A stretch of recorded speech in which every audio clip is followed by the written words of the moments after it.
So very late last night, Sony announced two new mid-range smartphones, the Xperia XA2 and the larger Xperia XA2 Ultra. There's a lot of really interesting things going on here, not least of which is the fact that they both have fingerprint sensors, and we're actually going to get those in the United States. That's a first for Sony, and I'm really looking forward to taking it for a spin, but there is a lot going on here that you're going to appreciate as well. The XA2 has a 5.2-inch display running at 1080p, which is a notable increase over the 720p display we got in the XA1, and it does actually look really quite nice to look at. There's a bit of curved glass along the top, and it blends really nicely into the slightly curved updated Xperia aesthetic, which I've always been a really big fan of. Sony also says the bezels along the top and the bottom of the display are a little bit smaller, and I think that's true. They're a little bit smaller. They're definitely more noticeable than you'll see on some other smartphones, especially as we're transitioning into very common 18:9 aspect ratios, but it's still really nice to kind of look at, and I really enjoy holding this thing. That's one thing Sony has always done very well, is building a device that feels remarkably sturdy and sort of comfortable to use in your hand.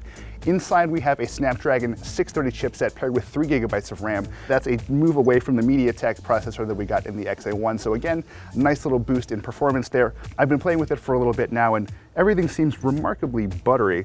This isn't the most powerful chipset out there, but if you're not looking to play a ton of games or not really looking to multitask a ton, I think you're going to get quite a bit of use out of this thing. But as with the XA1 and the XA1 Ultra, it's really all about the cameras. We've taken a couple sample photos so far, and they're actually pretty impressive. It's kind of a dark room here. The lighting isn't exactly great, but we have been pretty impressed with what we've seen so far.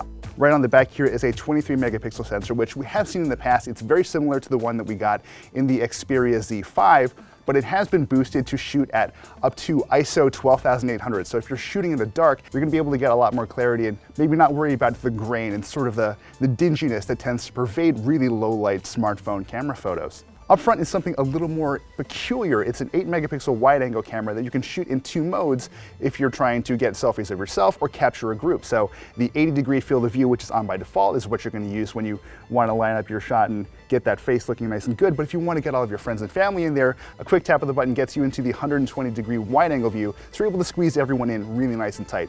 Obviously, the XA2 is not done yet, but we'll get you some more informed details once we get to play with actual final hardware.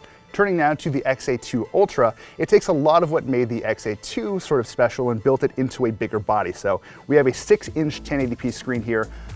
It's a bit cumbersome to hold, but that's sort of unavoidable. I will say, however, that Sony's propensity to build really dense, comfortable, sturdy feeling phones makes this maybe not the smallest phone you'll ever hold, but definitely one of the most reassuring, which I think actually counts for a lot.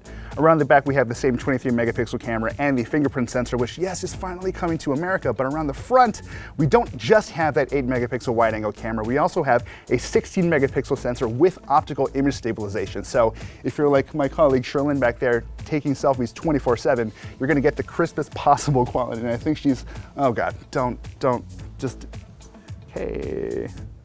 As you'd expect from a bigger phone, it does have a bigger battery, specifically a 3500 milliamp hour battery cell. That's up from the 3300 milliamp hour battery we're getting in the XA2.